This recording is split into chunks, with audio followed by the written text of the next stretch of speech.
fill in the blanks with she is he is তাহলে she is এবং he is দিয়ে শূন্য স্থান পূরণ করো বুঝলো fill in the blanks with she is and he is she is এবং he is দিয়ে শূন্য স্থান পূরণ করো this is Amit this is Amit তাহলে অমিত ছেলে অমিত ছেলে তাহলে একই নাম বারবার না বুঝিয়ে হি এবং সি আমরা ব্যবহার করব ঠিক আছে একই নাম যদি বারবার আসে তাহলে আমরা কি করব একই নাম বারবার না বসিয়ে আমরা হি এবং সি বসাবো তাহলে অমিত হচ্ছে ছেলে অমিত হচ্ছে ছেলে ওইজন্য আমরা অমিতের নামটা বারবার না লিখে আমরা ছেলে মানে কি হি পুরুষলিঙ্গ সি স্ত্রীলিঙ্গ ঠিক আছে তো অমিত হচ্ছে ছেলে তাহলে হি দিস ইজ টিনা টিনা কি মেয়ে টিনা মেয়ে তাহলে বারবার একই নাম না বসিয়ে আমরা কি বসাবো সি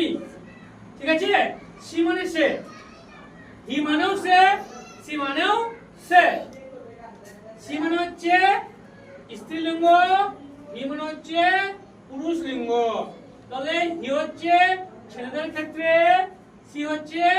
মেয়েদের ক্ষেত্রে বুঝা গেল তাহলে this is Amit dash dash a boy dash dash a boy তাহলে হি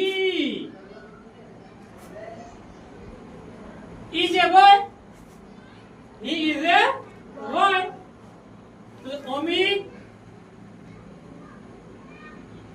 অমিতের নাম না লিখে কি বললাম হি অমিত ইজ এ বয় হলো তার dash dash good he is good he is good সে ভালো হ্যাঁ তারপর dash dash a good boy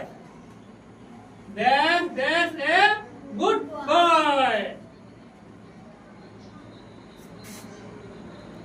he is a good boy তাহলে সে একজন ভালো ছেলে সে একজন ভালো ছেলে তাহলে this is Amit this is Amit তাহলে এই ভাই অমিত তাহলে he is a boy is a বয় সে ভাই একজন ভালো ড্যাশ ড্যাশ